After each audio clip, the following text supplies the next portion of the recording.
Hello and welcome to game changers. मेरा नाम है आकाश और बात करेंगे वेंकटेश अय्यर की। इस बार जो हम बात कर रहे हैं कि भाई कौन से खिलाड़ियों पर सबसे ज्यादा नजरें हैं या फिर जो मोस्ट लाइकली रिलीज होने वाले हैं, उस लिस्ट में अगर आप टॉप पर देखेंगे वहां पर आपको वेंकटेश अय्यर का नाम जरूर याद आएगा। क्योंकि देखिए उनको लेकर हम चर्चाएं बहुत ज्यादा कर रहे हैं कि अगर केकेआर उनको रिलीज करेगा तभी उनके पास पर्स में उतने पैसे आ पाएंगे कि वे कुछ उन खिलाड़ियों को टारगेट कर पाएंगे जिनकी वजह से जो हम बात करते हैं, जो आपके फ्लॉज थे पिछले सीजन, जो आप देखते थे कि भाई आपका टॉप ऑर्डर थोड़ा सा वीक लग रहा था, आप एक विकेट कीपर बैटर के लिए जाओगे, आप एक क्वालिटी मिडल ऑर्डर बैटर के लिए जाओगे, तो 23 करोड़ से ज्यादा रुपए अगर आप जनरेट कर पाएंगे तो आप कुछ खिलाड़ियों को टारगेट वहां पर कर पाएंगे। लेकिन अगर अब मैं आपको यह बता दूं कि भाई वेंकटेश अय्यर ना रिलीज हो, इस तरीके की स्टेटमेंट आ गई है केकेआर खेमे से, तो कहीं ना कहीं केकेआर फैंस को एक बड़ा झटका लगेगा और एक मे भी सरप्राइज भी होगा कि यार वेंकटेश अय्यर ही नहीं जाएंगे तो फिर किस तरीके से हम पर्स में उतने पैसे ला पाएंगे कि हम इस तरीके के खिलाड़ी को टारगेट कर पाए। फिर वो कैमरन ग्रीन वाला सपना कैसे पूरा हो पाएगा। वैसे ही संजू सैमसन अगर सीएसके चले जाते हैं तो आपके पास वैसे ही ऑप्शंस बहुत ज्यादा कम हो जाएंगे। तो क्या सेम ही ग्रुप के साथ जा रहा होगा केकेआर? उन सारी चीजों को हम यहां पर डिकोड करते हैं कि किस तरीके से एक स्टेटमेंट आती है और आप कह सकते हैं कि भाई जो सबसे वहां पर बड़े फिगर हैं एज ऑफ नाउ, जो हम कहते हैं कि ना जो क्रिकेटिंग डिसीजंस लेने में उनका एक बड़ा रोल रहता है, वेंकी माइसोर, उन्होंने वहां पर एक बड़ा एक स्टेटमेंट दिया है। बल्कि उन्होंने, मतलब आप कह सकते हैं उन्हें कोट करते हुए नागराज गोलापोडी जी ने, जो आप कह सकते हैं ESPN क्रिकेट इन्फो वहां पर एक काफी पॉपुलर वहां पर जर्नलिस्ट हैं, तो उन्होंने एक डिस्कशन के दौरान एक स्टेटमेंट दी है। आपके सामने पहले वो चला देते हैं और फिर उस पर डिस्कशन करते हैं कि भाई क्या उससे आप इंटरप्रीट कर पाएंगे। उन्होंने कहा है कि देखिए मेरी वेंकी माइसोर से बात हुई और उन्होंने कहा है कि हम किसी खिलाड़ी को ऐसे पिक नहीं करते कि भाई हमने उन्हें पिक किया, उन्हें रिलीज कर दिया और अगली बार उनको चीप प्राइस में वहां पर दोबारा से बाय बैक कर लिया। कह रहे हैं केकेआर इस तरीके से वर्क नहीं करती भाई और ये हमारा स्टाइल नहीं है। तो अब इससे देखिए इसके दो वो हैं कि आप इन्हें दो तरीके से इंटरप्रेट कर सकते हैं कि या तो आपने वेंकी को लेकर ये डिसीजन बना लिया है कि हमने जी अब हमारा ये डिसीजन है 23 करोड़ हमें अब जब लगा था 23 करोड़ प्लस जो उन पर एक प्राइस टैग था जिसका एक बर्डन साफ सीधा उनकी परफॉर्मेंस पर भी रिफ्लेक्ट होता हुआ नजर आया, उनकी उस तरीके की परफॉर्मेंस नहीं आई। तो कहीं ना कहीं क्या ये इस चीज को सजेस्ट कर रहे हैं कि नहीं अब वेंकी पर दाव हमने लगा दिया है तो लगा दिया है, लेकिन हम उन्हें रिलीज नहीं करेंगे।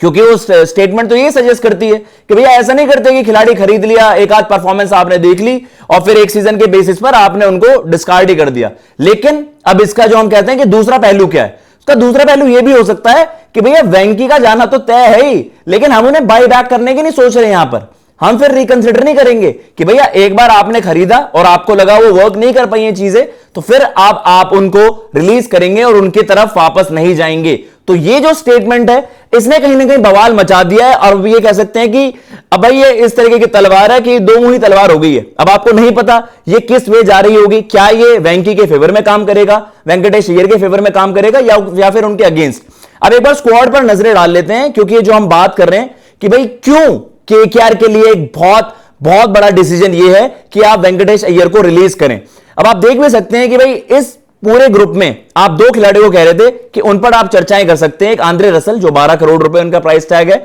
उसके अलावा वेंकटेश अय्यर जो कि सबसे ज्यादा एक्सपेंसिव खिलाड़ी हैं केकेआर के 23.75 करोड़। और जब इनको पिक किया गया था, यह माना गया था कि he will be a captain. तो भाई मोस्ट लाइकली अगर वेंकटेश अय्यर को इस बार भी अगर आपने रिलीज नहीं करा तो भैया आप अपना अगले कप्तान किस तौर पर देख रहे हैं? क्या आप अजिंक्य, आप मोस्ट लाइकली आप रहाणे की तरफ नहीं जा रहे होंगे, क्योंकि आपने, चलिए उन्होंने बैट से अच्छा करा लेकिन आपको वो सही डायरेक्शन में जाती हुई केकेआर नहीं नजर आ रही है। गोइंग फॉरवर्ड आपको विजन दिखानी है। तो अगर आप वेंकटेश अय्यर को, जो कि बहुत बहुत ज्यादा मतलब अनलाइकली चीज होगी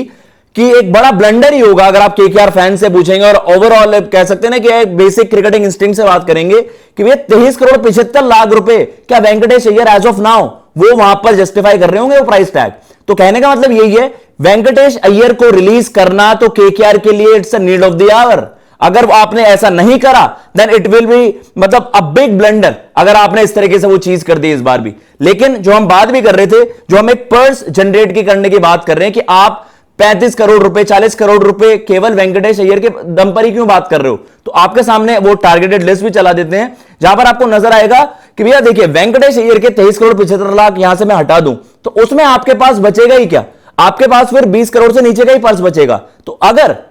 आप बाकी खिलाड़ियों को रिलीज करने की यहां पर बात कर भी रहे हैं, एंड्रिक नॉके वहां पर हैं, क्विंटन डिकॉक वहां पर हैं, स्पेंसर जॉनसन वहां पर हैं, मोइन अली वहां पर हैं, रहमानुल्लाह गुरबाज, अगर मैं इन खिलाड़ियों को भी, इन 5 खिलाड़ियों को भी अगर मैं रिलीज करता हूं इस ग्रुप से, तब भी आपके पास वो सफिशिएंट फंड्स नहीं होंगे, तब भी आपके पास वो एक पर्स नहीं होगा कि आप एक मार्की प्लेयर, एक टॉप प्लेयर को भी वहां पर खरीद पाओ। तो वही वाली बात है, फिर आपकी हैसियत नहीं होगी वहां पर ऑक्शन में कि आप एक टॉप प्लेयर को पिक कर पाओ। फॉर एन एग्जांपल जो हम बात कर रहे हैं, अगर कैमरन, जो हम बात कर रहे हैं कि संजू सैमसन सीएसके जाते हैं, तो आपके पास ऑक्शन में जो सबसे बड़ी बेट होगी वो कैमरन ग्रीन होंगे। लेकिन अगर आप 23 करोड़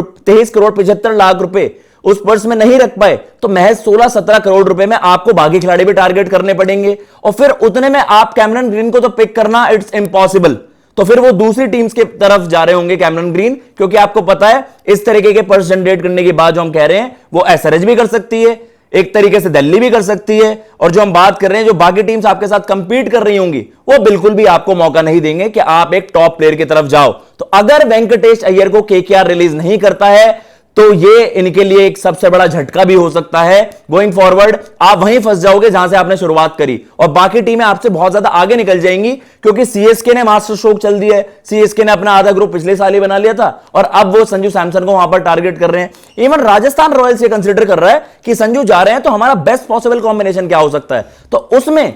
केकेआर ही सबसे नीचे आपको फिर नजर आएगी। अगर ये ब्लंडर केकेआर की तरफ से हो गया तो किस तरफ ये इशारा जा रहा है, जो वेंकी माइसोर ने कम्युनिकेट करते हुए बताया नागराज जी को कि भाई हमारा तो ऐसा ही है, हम ऐसा नहीं करते एक खिलाड़ी को महंगा खरीदा और फिर अगले सीजन उसको निकाला और आपने चीप रेट में खरीद लिया, ऐसा नहीं होने वाला। लेकिन क्या वेंकटेश अय्यर को रिलीज ना करने की बात हो रही है, या फिर यह बात हो रही है कि वेंकटेश को हम जाने देंगे और लेकिन उनकी तरफ ऑक्शन में नहीं जाएंगे? तो किस तरीके से ये सारी चीजें पैन आउट होते हुए नजर आएंगी, महज 3-4 दिन में आपको पता चल जाएगा। जब आपके रिलीज प्लेयर्स की लिस्ट आ जाएगी, आपको पता चल जाएगा रिटेन कौन कौन हुए हैं, एंड दूध का दूध पानी का पानी हो जाएगा। फिलहाल हम यही होप कर रहे हैं, एंड एज ऑफ नाउ जो हम चर्चा भी कर रहे हैं, कि आप भी कमेंट बॉक्स में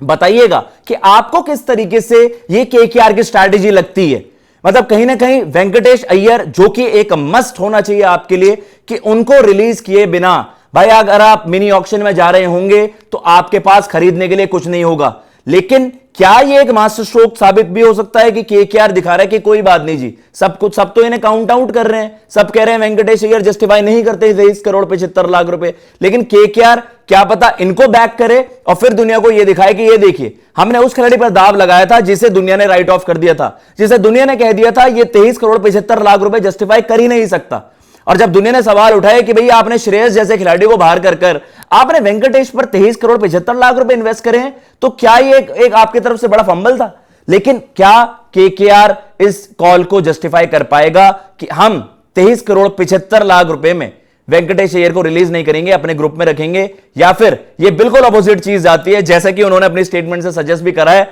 कि भैया हम रिलीज तो कर रहे हैं लेकिन ये भूल जाइएगा कि वेंकटेश अय्यर आपको वापस केकेआर सेटअप में नजर आएंगे, क्योंकि हम नहीं जाने वाले। जब एक बार फैसला ले लिया तो ले लिया, एक बार जब बात कर दी तो कर दी। क्योंकि फिलहाल जो हम बात कर रहे हैं इस वक्त का सबसे बड़ा टॉकिंग पॉइंट यही है, वेंकटेश अय्यर रिलीज होंगे तो ही केकेआर एक बड़ा जबरदस्त ऑक्शन वहां पर निकाल सकता है। उनके इंक्लूजन के बाद ही जब हम बाकी 4 प्लेयर्स के बारे में बात करी कि वेंकटेश अय्यर 23 करोड़ 75 लाख रुपए प्लस जो आप 15-16 करोड़ का एक पर्स जनरेट कर पा रहे हैं, भी हम जो बात कर रहे हैं कि 20 करोड़ का एक फर्दर एक आप जो आपके पास कुशन होगा उस ऑक्शन में, तो 40 करोड़ मिनिमम केकेआर लेकर जा सकता है और बड़ी धमाकेदार शॉपिंग कर सकता है उस मिनी ऑक्शन में, जो इनके लिए गोइंग फॉरवर्ड एक आप कह सकते हैं कि एक मास्टर स्ट्रोक भी होगा अगर वो टॉप प्लेयर्स को वहां पर आप कह सकते हैं टारगेट कर पाए या फिर उनको वहां पर पिक कर पाए। उनके लिए एज ऑफ नाउ जो सबसे इंपॉर्टेंट चीज है, एक wicket keeper batter top of the order, एक आपको ओवरसीज बॉलर वहां पर पिक करना होगा क्योंकि नॉक्के और स्पेंसर जॉनसन का उस तरीके से नहीं परफॉर्मेंस रहा है,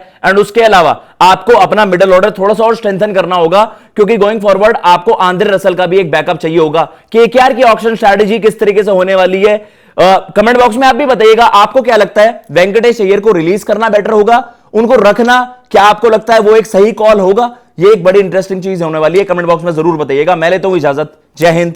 जय भारत।